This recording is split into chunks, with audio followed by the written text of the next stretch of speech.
रजब भट्ट की Karachi city court से आज की जो जमानत है वो मनसूख कर दी गई है। जी मैं वकास अवान हूँ और आप Waqas Awan journalist YouTube channel देख रहे हैं। यूट्यूबर रजब भट्ट आजकल ख़बरों की जीनत बने हुए हैं।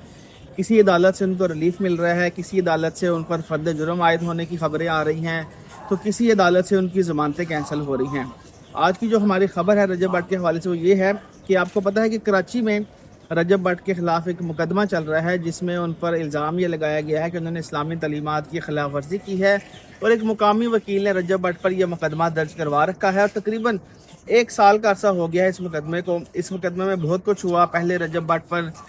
जब वो पेश हुए तो वहाँ पर तशद्दुद हुआ, उसके बाद वो कोर्ट पेश हुए, पाकिस्तान से बाहर चले गए। तो इन सारे सिनेरियो में ये जो प्री अरेस्ट बेल थी जिसे अबूरी ज़मानत कहते हैं ये चलती रही। आज रजब भट्ट की कराची सिटी कोर्ट में पेशी थी लेकिन वो वहाँ पर पेश नहीं हुए, जिसके बायस रजब भट्ट की कराची सिटी कोर्ट से आज की जो ज़मानत है वो मनसूख कर दी गई है। उनकी जो अबूरी ज़मानत की दरख्वास्त थी उसे डिसमिस फॉर नॉन प्रोसिक्यूशन कर दी गई है, यानी पेश ना होने पर उनकी ज़मानत खारिज कर दी गई है। मेरे पास ये आज की समाअत का जो रिटन ऑर्डर है ये मौजूद है, ये मैं आपके सामने रख देता हूँ। और उसमें ये लिखा है कोर्ट ने कि केस को कॉल किया गया और कंप्लेनर की साइड से बताया गया कि एप्लीकेंट जो है वो पेश नहीं हुए, यानी कि जो एडीटीपी थे यानी जो प्रोसिक्यूटर थे उन्होंने बताया कि एप्लीकेंट पेश नहीं हुए और उनके वकील की जानिब से एक हाज़री माफ़ी की दरख्वास्त आई है, जिसे कोर्ट ने ये कहा कि मुतअद्दिद वजूहात की बुना पर ये जो हाज़री माफ़ी की दरख्वास्त है इसको एंटरटेन नहीं किया जा सकता, लिहाजा रजब भट्ट की जो अबूरी ज़मानत है उसे मनसूख किया जाता है और उनका जो बेल ऑर्डर था 19/12/2025 का उसे वापस ले लिया गया। यानी कि 19/12/2025 से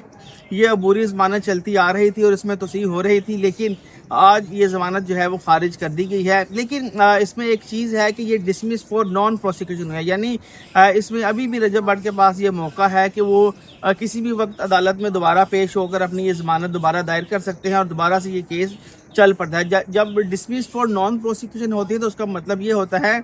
कि मुल्जिम की अदम पेशी की बायस ये ज़मानत खारिज की गई है, ना कि इस केस को अभी मेरिट पर सुना गया है और ना वकला के दलाइल मुकम्मल हुए हैं और ना प्रोसिक्यूशन के आर्गूमेंट्स हुए हैं। तो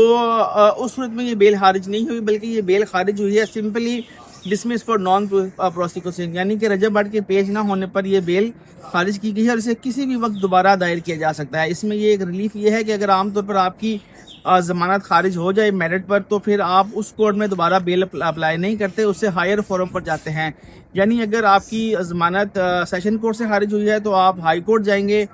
और हाई कोर्ट से खारिज हुई है तो सुप्रीम कोर्ट जाएंगे। लेकिन क्योंकि ये जो ज़मानत है रजब भट्ट की ये डिसमिस फॉर नॉन प्रोसिक्यूशन हुई है, रजब भट्ट की अदम पेशी पर ये ज़मानत खारिज हुई है, तो इसमें रजब भट्ट के पास ये मौका है कि वो दोबारा इसी कोर्ट से रब्ता करे और इसी कोर्ट में अपनी दोबारा ज़मानत की दरख्वास्त दायर करे और अदालत के सामने पेश हो जाए। तो ये केस जो कि चलता आ रहा है जब जो उनके मुखालिफ वकील हैं उसकी जानिब से भी एक बयान जारी किया गया जिसमें कहा गया कि उन्होंने ये मुकदमा जीत लिया है और रजब भट्ट जो है उनकी ज़मानत जो है वो आज खारिज हो गई है। लेकिन ये ऐसा नहीं है, मुकदमा अभी चलना है, अभी इसके मेरिट पर आर्गूमेंट्स नहीं हुए, ना ही मेरिट पर ये बेल डिसाइड हुई है। हाँ अलबत्ता एक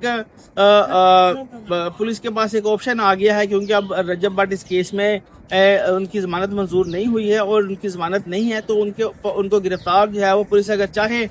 तो वो कर सकती है, क्योंकि जब तक आप अगली बेल दायर नहीं करेंगे, जब तक उस बेल के ऊपर ऑर्डर नहीं होगा, उस वक्त तक पुलिस के पास ये मौका है कि रजब भट्ट को इस केस में गिरफ्तार करना चाहे तो वो गिरफ्तार कर ले। आज जुम्मा है, हफ्ता और इतवार आगे अदालती छुट्टियां आ रही हैं, क्योंकि आपको पता है कि स्मार्ट लॉकडाउन चल रहा है, पेट्रोल की किफ़ायत शारी के बायस जो है वो अदालतें हफ्ते को और जुम्मे को काम नहीं करती। हाँ अलबत्ता अर्जेंट केसेस की समाअत होती है, क्योंकि रजब भट्ट का केस अहम नौइयत का है और बेल जो है वो हर किसी का बुनियादी राइट होता है। तो इसमें रजब भट्ट के पास ऑप्शन ये है कि वो कल हफ्ते के रोज़ अदालत के रूबरू पेश हो और पेश होकर अपनी बेल वहाँ से करवा लें। अभी एक बार इस ऑर्डर पे दोबारा आते हैं और ये दोबारा मैं आपको पढ़ के सुनाता हूँ कि इसमें ये लिखा है कि applicant accused is absent and learned counsel for the applicant accused is present and submit application for dispensation, यानी कि जो दरख्वास्त गुजार है वो नहीं आए, उनके वकील आए, उन्होंने हाजिरी माफ़ी की दरख्वास्त दायर की और कहा कि in view of foregoing reason the application for absence filed by the learned counsel applicant is hereby declined, عدالت نے کہا کہ متعدد وجوہات کی بنیاد پر رجب بٹ کی جو درخواست ہے یہ انٹرٹین نہیں ہو سکتی، اس کو ہم خارج کر رہے ہیں۔ عدالت نے آگے اپنے آرڈر میں لکھا ہے the applicant accused was required to ensure his presence before this court but he has failed to do so with sufficient cause۔ عدالت نے کہا کہ آج رجب بٹ ڈیوٹی باؤنڈ تھے کہ وہ آج عدالت میں پیش ہوتے اور عدالت میں اپنی حاضری لگواتے، لیکن جو درخواست گزار ہے وہ اس عمل کو کامیاب کرنے میں ناکام رہا۔ Consequently the bail instant bail before pre-arrest is dismissed for non prosecution. یہی جو بات میں آپ سے کر رہا ہوں کہ یہ بیل جو ہے وہ بیل تو خارج ہو گئی ہے، لیکن اس میں کورٹ نے ایک ریلیف بھی رکھا ہے کہ ڈسمس فور نان پروسیکیوشن ہوئی ہے، یعنی کہ رجب بٹ اگر دوبارہ اس کیس کو پرسو کریں اور دوبارہ بیل دائر کریں تو ان کی جو بیل ہے وہ دوبارہ خارج ہو جائے گی۔ آگے اس آرڈر میں یہ لکھا ہے conversely interim pre arrest bail granted applicant accused vide order 19/12/2025 is hereby بائی ریوارڈ، یعنی 19/12/2025 کو جب رجب بٹ کو عبوری ضمانت دی گئی تھی وہ آرڈر آج کورٹ نے واپس لے لیا ہے اور ان کی جو عبوری ضمانت ہے وہ منسوخ ہو گئی ہے۔ فی الوقت رجب بٹ کے اور ان کے فینس کے لیے ایک بڑا دھچکا ہے اور رجب بٹ کی جو بیل ہے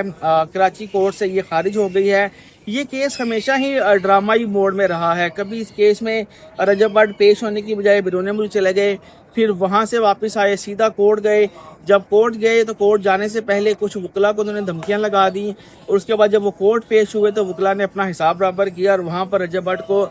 تشدد کا نشانہ بنایا گیا۔ اس کے بعد ایک لمبا سنیریو چلا، رجب بٹ کے وکیل کا لائسنس سسپینڈ کیا گیا، وہ لاہور ہائی کورٹ سے بحال ہوا، پھر بار ایسوسیشن اس معاملے میں آئی، رجب بٹ کا جو اور وکیل کا معاملہ تھا، تنازع تھا، اسے حل کیا گیا، لیکن یہ کیس چلتا رہا، اس میں جو ضمانت تھی وہ چلتی رہی۔ پھر اس ایک سٹیج کے موقع پر رجب بٹ نے ایک اپلیکیشن فائل کی جس میں یہ کہا گیا ہے کہ کراچی سٹی کورٹ میں ان کی جان کو خطرہ ہے، ان پر تشدد کیا گیا، ان پر ٹارچر کیا گیا، لہٰذا ان کا یہ جو مقدمہ ہے اسلامی تعلیمات کی خلاف ورزی کا، اسے کسی اور عدالت میں منتقل کر دیا جائے، یعنی کہ اس کیس میں اتنے ڈرامائی موڑ آئے ہیں کہ اب تک یہ کیس جو ویسے ہی ختم ہو جانا چاہتے، لیکن آج بھی یہ کیس چل رہا ہے۔ آج اس میں رجب بٹ کی پیشی تھی لیکن وہ پیش نہیں ہوئے، پیش نہ ہونے پر کورٹ نے ان کی جو ریزننگ تھی پیش نہ ہونے کی اس کو ایکسیپٹ نہیں کیا اور رجب بٹ کی بیل جو ہے وہ اس میں خارج کر دی گئی ہے، اور رجب بٹ کے لیے ایک بڑا دھچکا ہے کہ ان کی جو ضمانت ہے عبوری درخواست ضمانت اس مقدمے میں خارج کر دی گئی ہے، اور ان کے جو وکیل ہیں میاں علی شفاق اب وہ اس کیس میں ایک نئی بیل اپلیکیشن تیار کر رہے ہیں اور ہمیں اطلاع یہ ملی ہے کہ کل تک یہ بیل جو ہے وہ دوبارہ دائر کر دی جائے گی۔ ابھی بھی پولیس کے پاس لگ بھگ 24 گھنٹے موجود ہیں کہ اگر وہ رجب بٹ کو اس کیس میں گرفتار کرنا چاہیں تو وہ گرفتار کر سکتے ہیں اور ان کی گرفتاری ہو سکتی ہے، لیکن کیا پولیس ولنگ ہے رجب بٹ کو گرفتار کرنے کے لیے؟ ہمیں ایسا نہیں لگتا کیونکہ جو سرکمسٹانسز ہیں وہ نہیں یہ بتاتے۔ تو اب جب دوبارہ اس کیس میں بیل دائر ہوگی تو وہ تفصیلات بھی آپ کے سامنے رکھیں گے۔ تب تک کے لیے مجھے اجازت دیجیے، اللہ حافظ۔